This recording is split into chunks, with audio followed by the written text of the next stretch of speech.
Vampires, those immortal creatures of the night, possess a strange and inexplicable limitation to their power.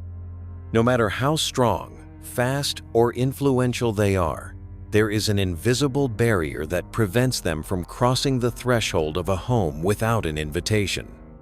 Why does this limitation persist across almost every vampire mythology around the world? What does this mystical rule reveal about our own fears and the power of consent? Today, we will dive deep into the secrets behind this fascinating restriction. By the end of this video, you will not only understand the true meaning behind this ancient vampire limitation, but will also see horror stories through an entirely new lens. You will discover how this simple piece of folklore unveils profound truths about our fears, our homes, and the fundamental power of consent. This knowledge will completely transform the way you interpret not only vampire tales, but all supernatural stories that have captivated humanity for centuries. The legend that vampires must be invited into a home has its deepest roots in Eastern European folklore, particularly in the Balkan and Carpathian regions. In ancient Romanian, Bulgarian, and Serbian traditions, it was believed that malevolent entities, known as Nosferatu, roamed the night in search of victims, but were stopped by an invisible barrier formed by the sanctity of the home. This belief was deeply intertwined with the Slavic worldview, where the house was not merely a physical structure, but a sacred microcosm protected by ancestral spirits and specific domestic rituals that created a spiritual shield against evil. Even before Bram Stoker immortalized this limitation in Dracula, writers had already explored this concept. In Carmilla, the protagonist vampire can only access her victims after being invited as a guest. Even older texts, such as Treatise on Vampires and Revenants, documented this peculiar restriction, suggesting an oral tradition established long before its literary popularization. These early records often associated the limitation with an inversion of the sacred laws of hospitality, a concept revered in many ancient cultures. Anthropologically, the home represents much more than physical shelter. It symbolizes the human being's first universe, a fortress against external chaos. In virtually all traditional cultures, the home is considered consecrated space, protected by household deities or ancestral spirits.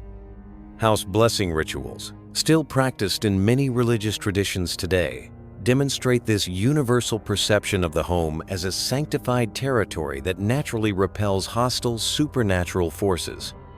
The vampire's limitation directly reflects this archetypal conception of the domestic space as the last refuge against malevolent supernatural threats.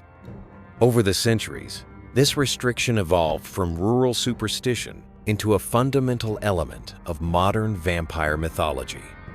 From Stoker to Anne Rice, from Stephen King's Salem's Lot to contemporary series like True Blood, The Vampire Diaries, and What We Do in the Shadows, the invitation rule persists, often reinterpreted, yet always preserving its core essence.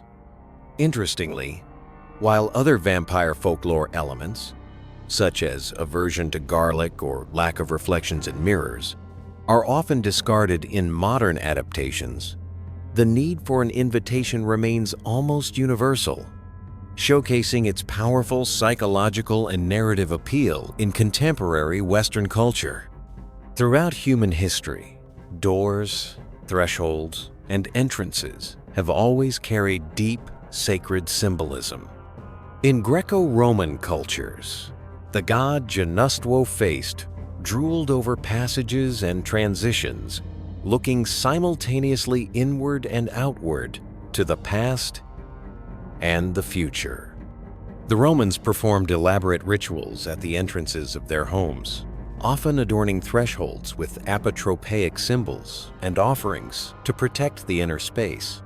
Similarly, in ancient Egypt, specific hieroglyphs were carved above entrances to prevent malevolent entities from crossing. In imperial China, traditional door guardian spirits were painted on entrances to repel negative influences, while in Jewish culture, the mezuzah fixed to the doorpost serves as spiritual protection for the home to this day.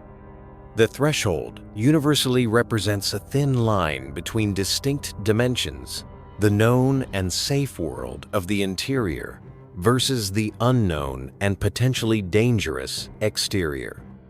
In mythological terms, crossing a threshold symbolizes a transition between states of existence, between the profane and the sacred, the mundane and the magical.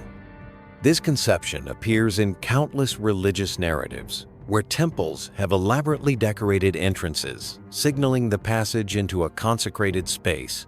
Folklore often portrays these thresholds as zones of special power where worlds meet, making them both vulnerable and powerful places where normal rules are suspended and new mystical laws come into effect. The vampire's limitation of needing an invitation finds parallels in various folkloric creatures around the world. The jinn of Arabic mythology often require permission to enter residences. In Norse legends, the draugr, undead, cannot cross thresholds where certain runes are inscribed. In Chinese folklore, the jiangshi, hopping vampires, are repelled by specific talismans placed at entrances. In Celtic tradition, fairies and fae beings cannot enter where cold iron is present at the threshold, all manifestations of the same universal principle. The entrance is a magical boundary that can be fortified against supernatural intruders. The psychological significance of these beliefs reveals much about our relationship with safety and vulnerability. Psychoanalyst Carl Jung observed that thresholds represent points of psychic transformation, where our consciousness encounters the unconscious. When we control who may cross our threshold, we exercise control over which aspects of the other or the unknown we allow into our safe psychological space. The idea that even the most powerful supernatural entity needs permission to enter reflects a profound cultural acknowledgement of the importance of consent and self-determination in the face of external forces that threaten our autonomy and security elements fundamental to our psychological well-being. The notion that evil can only exert influence over us when we allow its entrance is a powerful metaphor that transcends cultures and eras. The vampire patiently awaiting an invitation represents a profound psychological truth.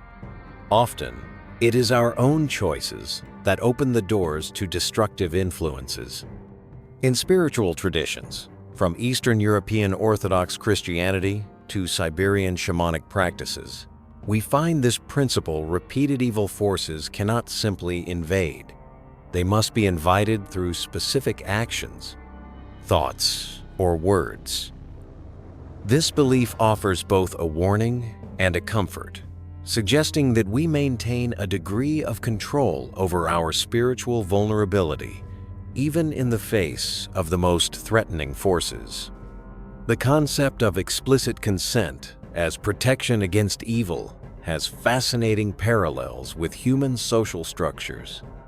In ancient societies, hospitality rituals such as Greek xenia establish clear boundaries between strangers and community members, with specific protocols for admitting outsiders. In the modern era, we see reflections of this principle in laws regarding private property and the growing recognition of the importance of explicit consent in social interactions. The vampire limitation resonates deeply with our contemporary understanding of personal boundaries and the importance of informed consent, a principle that has evolved from ancient hospitality laws into modern concepts of bodily and psychological autonomy. The figure of the vampire perfectly embodies this duality between seduction and predation, between invitation and invasion. Unlike other monsters that attack with brute force, the archetypal vampire employs charm, beauty, and persuasion to gain access.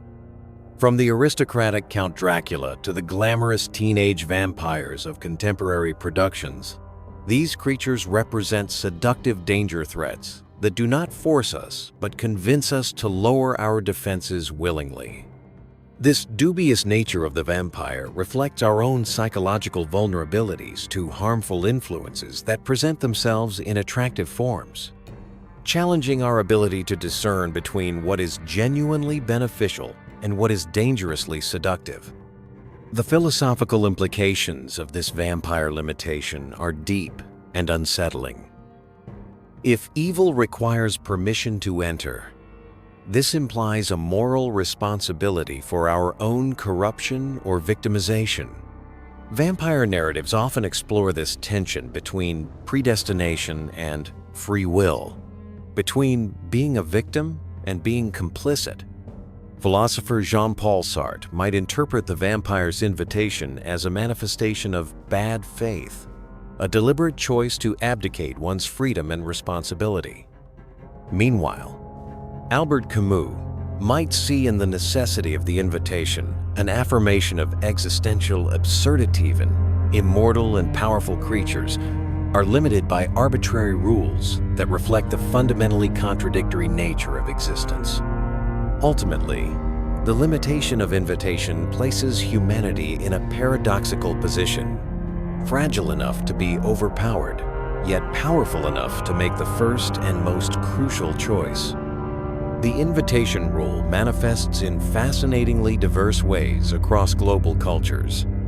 In Filipino folklore, the aswangtha local vampire cannot enter homes where specific oil lamps are lit, creating an invisible barrier similar to the need for an invitation. In Chinese mythology, the Jiangshi, hopping vampires, cannot cross strips of yellow paper with Taoist inscriptions affixed to doors, a variation of the same fundamental premise, where the homeowner actively establishes a threshold protection. In Malay tradition, the Penanggalana floating vampiric head with dangling organs cannot enter places where thorny leaves are hung, demonstrating how each culture adapts the basic concept according to its own sacred plants and symbols. Home protections against vampiric intrusion reveal human cultural ingenuity. In Eastern Europe, the classic garlic at doorways serves as a repellent, while in Romania, poppy seeds scattered on thresholds force vampires to obsessively count them before attempting to enter. In Greece, crosses made of yew wood placed on doors drive away the vrikalakas, Greek vampire. In Indian folklore, complex geometric patterns called kolam, drawn daily at home entrances, serve as mystical labyrinths that confuse evil spirits. In West African tradition, veve symbols traced with flour at entrances invoke ancestral protection against blood-sucking creatures like the Ghanaian Obayafo. Notable exceptions to the invitation rule exist in lesser-known variants of vampire mythology. The Nosferatu of Silesia could freely enter houses where no one had prayed for 7 days, suggesting that threshold protection depended on active religious practices. In Scottish folklore, the Baal Sith could enter any structure that was not a permanent residence, thus affecting travelers in temporary shelters. In Russian mythology, the Upir could access homes where they had lived before becoming vampires, implying a residual connection that overcomes the need for an invitation. These exceptions often reinforce specific cultural values such as religious devotion, community permanence, or familial bonds. The cinematic evolution of this limitation reflects shifts in contemporary cultural anxieties. In the classic Nosferatu, the vampire simply invades the invitation rule had not yet been solidified in popular culture. In Dracula, the invitation becomes an aristocratic formality, reflecting class tensions. In The Lost Boys, the rule is explicitly supernatural and unbreakable. Modern productions like True Blood often explore legal loopholes in the rule vampires, hiring humans to invite other humans, or using modern technology to manipulate invitations. symbolizing contemporary anxieties about consent in a digital world where the boundaries between public and private are increasingly blurred. In cultural psychology, the vampire often represents the archetype of the threatening other, the outsider who threatens to corrupt the established social fabric. It is no coincidence that the popularization of the literary vampire occurred during the Victorian era, a time of intense anxieties about immigration and cultural contamination. Count Dracula, a foreign aristocrat with a marked accent and exotic customs, embodies xenophobic fears. He comes from a distant and primitive place to infiltrate civilized society. The need for an invitation functions as a metaphor for the voluntary integration of the outsider, reflecting fears that society could inadvertently welcome dangerous elements into its midst.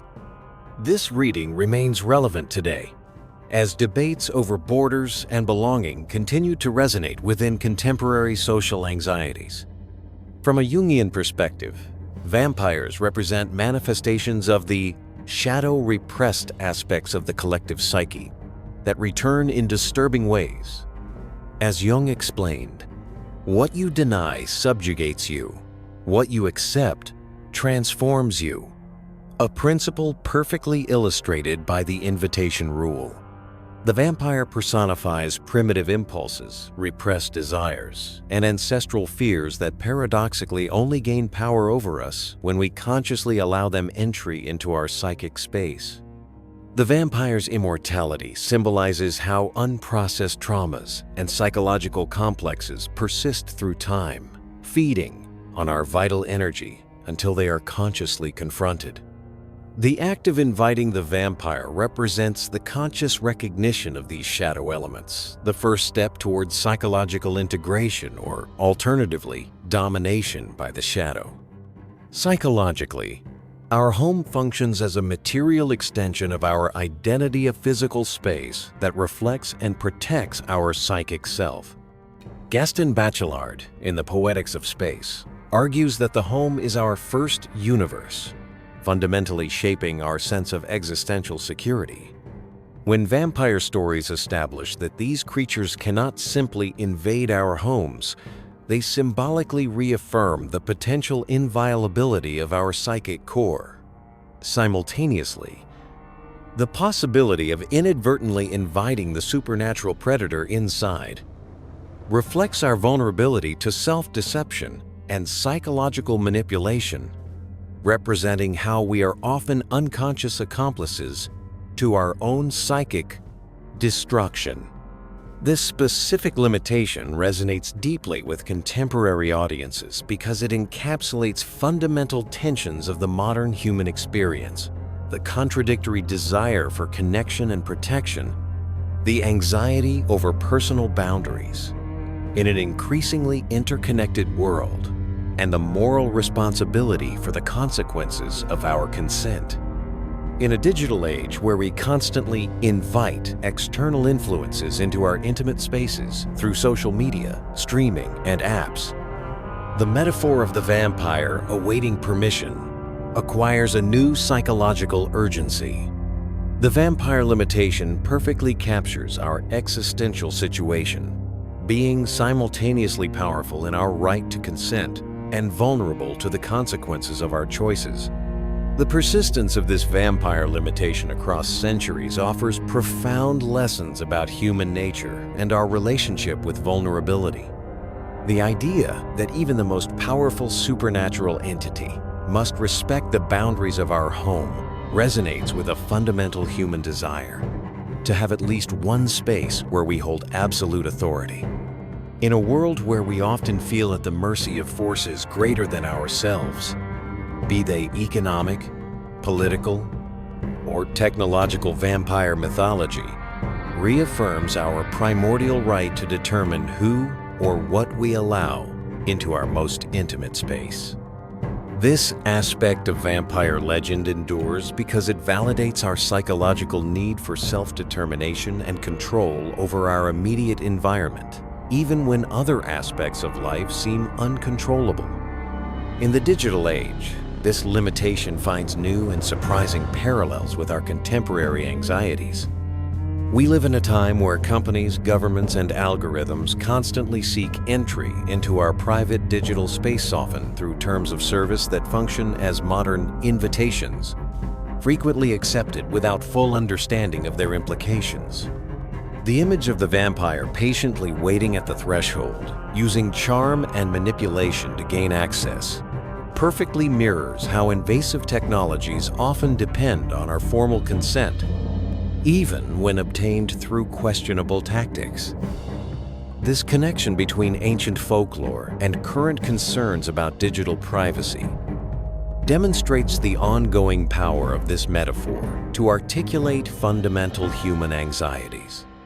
While other classic elements of vampire folklore, such as aversion to crucifixes, transformation into bats, or the inability to reflect in mirrors, are often modified or abandoned in contemporary adaptations, the invitation rule shows remarkable resistance to revision. This persistence suggests that, unlike more superficial or culturally specific elements, the need for an invitation touches something fundamentally human that transcends particular historical contexts. This aspect of vampire mythology endures because it captures a universal psychological truth. The threshold between vulnerability and protection is governed by consent, and our ability to establish and maintain boundaries is essential to our sense of security and identity. Thresholds, physical, psychological, and metaphorical, are powerful elements in our collective consciousness. From ancient rites of passage to modern ceremonies like carrying the bride over the threshold, we instinctively recognize that crossing an entrance represents more than mere physical movement. It symbolizes a transformation of state. Vampire mythology, with its emphasis on the sacredness of the domestic threshold, reminds us that these transitions are never trivial.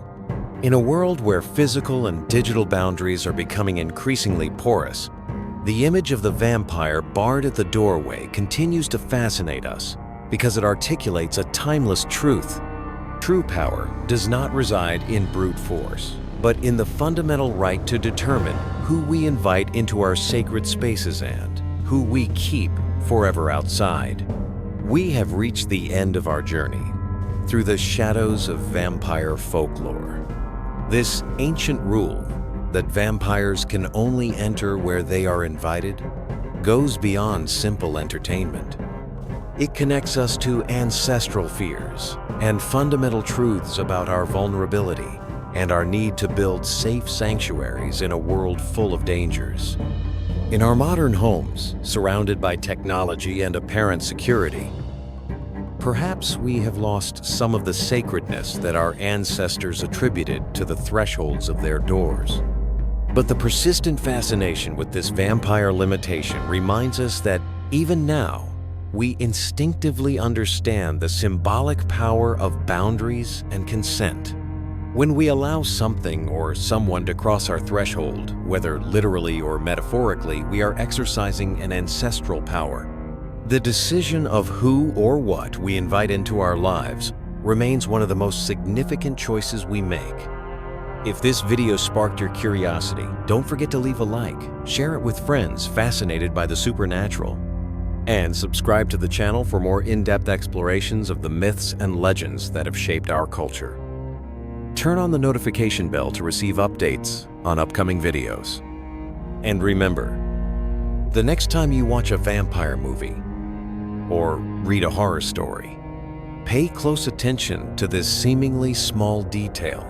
It carries centuries of folkloric wisdom and reminds us that, in the end, we are the ones who decide which influences we allow into our lives. See you in the next video, and be careful who you invite inside.